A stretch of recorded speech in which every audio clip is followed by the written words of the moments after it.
একটা অন্তহীন রাস্তা, তার মাঝেই রয়েছে বিস্তীর্ণ জঙ্গল, আর সেই জঙ্গলের মাঝে একটা পেট্রোল পাম্পের মধ্যে কর্মরত আমি। ঘড়িতে রাত 2টো বাজতেই অদ্ভুত সব কাণ্ড ঘটতে আরম্ভ করল। একটা কালো হন্ডা গাড়ি, ভেতর থেকে একটা চাপা স্বরে আওয়াজ, যদি বাঁচতে চাও তো পালিয়ে যাও।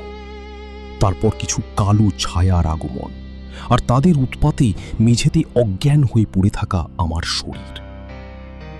ঠিক আজ থেকে দিন 10 আগে আমি আর আমার প্রিয় বন্ধু অর্জুন শামুদার চায়ের দোকানে বসে চা খাচ্ছি। ঠিক তখনই শামুদা বলল, টাকাই কি আর সব হয়?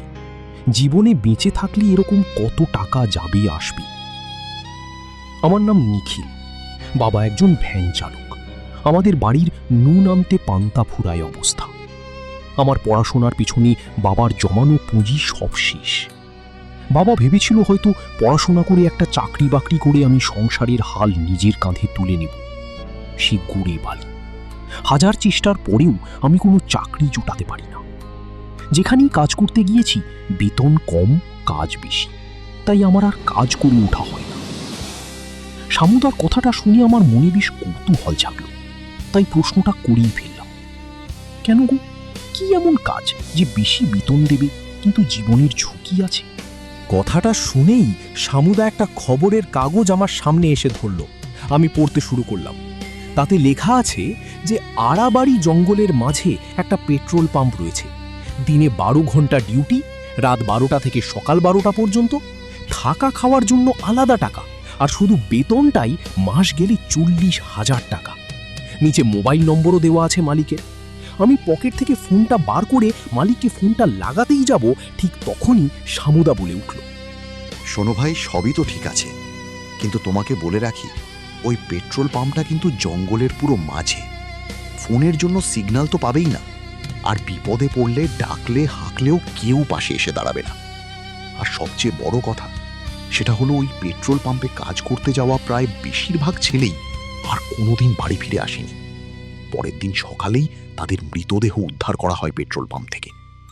অনেকে বলে ওই পেট্রোল পাম্পে নাকি ভূত আছে, আবার অনেকে বলে জঙ্গলের বন্য প্রাণীরা হয়তো ছিঁড়ে খেয়েছে।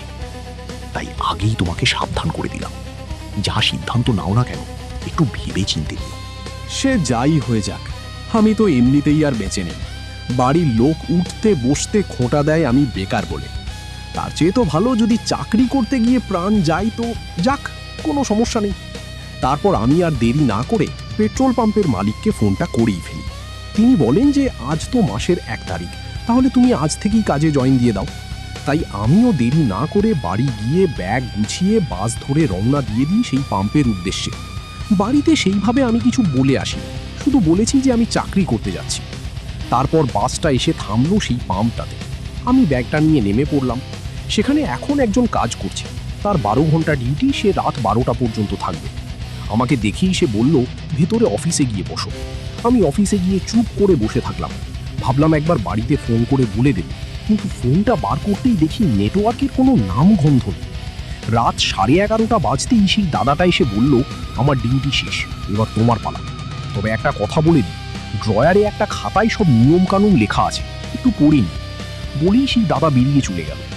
আমিও ড্রয়ার থেকে খাতাটা বার করে নিয়মগুলো পড়তে থাকি আর অবাক হয়ে যাই। তাতে লেখা আছে, যদি গাড়ি থেকে কেউ প্রশ্ন করে রাস্তাটা কোথায় যাচ্ছে, বলবে কোথাও না কোথাও গিয়ে উঠবে। আমি জানি না। টাকা দিলে সেই টাকা নিজের কাছে না রেখে ড্রয়ারের মধ্যে রেখে দেবে। রাত 2টো বেজে গেলে অফিস থেকে বেরোবে না। কেউ দরজা ধাক্কা দিলেও সাড়া দেবে না, আর জানালার বাইরে ভুল করেও তাকাবে না।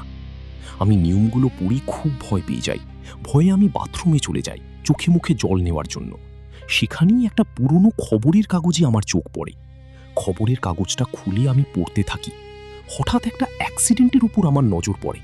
সেটা এই পাম্পের ঘটনা। একটা বাস ব্রেক ফেল করে দুরন্ত গতিতে এসে ধাক্কা মারে এই পেট্রোল পাম্পে। সাথে সাথেই বাসে আগুন লেগে যায়, আর 50 জন যাত্রী প্রাণ হারায়। ঠিক সেই সময় একটা গাড়ি বাইরে হর্ন মারতে থাকে। আমি দৌড়ে চলে যাই গাড়ির কাছে।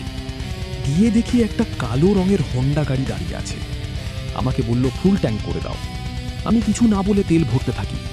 তখনই ভেতর থেকে একটা আওয়াজ আসলো, যদি বাঁচতে চাও তো পালিয়ে যাও। আরও প্রশ্ন করল, এই রাস্তাটা কোথায় যাচ্ছে? আমি উত্তর দিলাম, কোথাও না কোথাও গিয়ে উঠছে, আমি ঠিক জানি না। আমার তেল ভরা শেষ হতে বললাম, আপনার 2000 টাকা হয়েছে। লোকটা জানালাটা একটু খুলে অনেকগুলো টাকা বাইরে ফেলে দিয়ে চলে গেল। আমি টাকাটা কুড়িয়ে নিয়ে দেখলাম টাকাগুলো সব অনেক পুরানো, এখন চলবে না। কিন্তু আমি কিছু না বলে চুপচাপ টাকাগুলো ড্রয়ারের মধ্যে রেখে দিলাম। আর ঘড়িটার দিকে তাকিয়ে দেখলাম 2টো বেজে গিয়েছে। আমি দরজা ভেতর থেকে ভালোভাবে লক করে ভেতরে চুপ করে বসে থাকলাম। কিছুক্ষণ পর একটা বাস এসে পেট্রোল পাম্পে দাঁড়ানোর আওয়াজ হলো, আর সাথে অনেক মানুষের চিৎকার। তারা নিজেদের মধ্যে গল্প করছে। বাসের ড্রাইভার অবিরাম হর্ন মারতে থাকলো। হর্নের আওয়াজে আর কান পাতা যাচ্ছে না। তারপর তাদের মধ্যে একটা ছেলে এসে দরজাতে ধাক্কা মারতে থাকলো। আমার তখন ভয়ে প্রাণ যাই যাই অবস্থা। আমি আর কৌতূহল সামলাতে পারলাম না। জানালার পর্দাটা সরিয়ে বাইরে উঁকি মারতেই দেখি বাসটা জ্বলন্ত, আর লোক বলতে সব কালো ছায়ার দল। আমি চুপ করে দেখতে থাকি সবটা। হঠাৎ মনে হলো তাদের মধ্যে একটা ছায়া জানালার দিকে এগিয়ে আসছে। আমি ভয়ে টেবিলের নিচে লুকিয়ে পড়ি। তখনই পকেট থেকে ফোনটা মেঝেতে পড়ে যায়। আমি তুলে দেখি নেটওয়ার্ক পুরো ভর্তি। আমি মালিকের নম্বরে ফোন লাগাই। কেউ যেন তুলল ফোনটা। আমি হ্যালো বলতেই বলল, বলেছিলাম পালিয়ে যাও, এবার মরো, বলেই মুখের উপর ফোনটা কেটে দিল। তখনই দরজার ধাক্কার পরিমাণটাও অনেক বেড়ে গেল। মনে হলো যেন সবাই মিলে দরজায় ধাক্কা মারছে। একটু হলেই দরজা ভেঙে ভেতরে ঢুকে পড়বে। আমি ভয়ে জ্ঞান হারিয়ে ফেলি। পরের দিন সূর্যের আলো মুখে পড়তেই ঘুমটা ভেঙে গেল। উঠেই দেখি মালিক এসে হাজির বাইরে। আমি গিয়ে প্রশ্ন করলাম, কাল রাতে এগুলো কি ছিল? মালিক একটাই কথা বলল, সেই অ্যাক্সিডেন্টে মারা যাওয়া যাত্রীরা ভাবে তারা এখনো বেঁচে আছে। আর যেহেতু তাদের শেষ যাত্রা এই পাম্পে শেষ হয়েছিল, তাই এটাই তাদের গন্তব্যস্থল। ওরা প্রতি রাতেই আসে আর এই সব ঘটনা ঘটে। এবার তুমি যদি চাও তো চাকরি ছেড়ে বাড়ি চলে যেতে পারো, আমি তোমাকে বাধা দেব না। আমি একটাই কথা বলেছিলাম, ওদের গন্তব্যস্থলের মতো হয়তো বাবা মাকে খুশি রাখার জন্য আমারও এটাই গন্তব্যস্থল।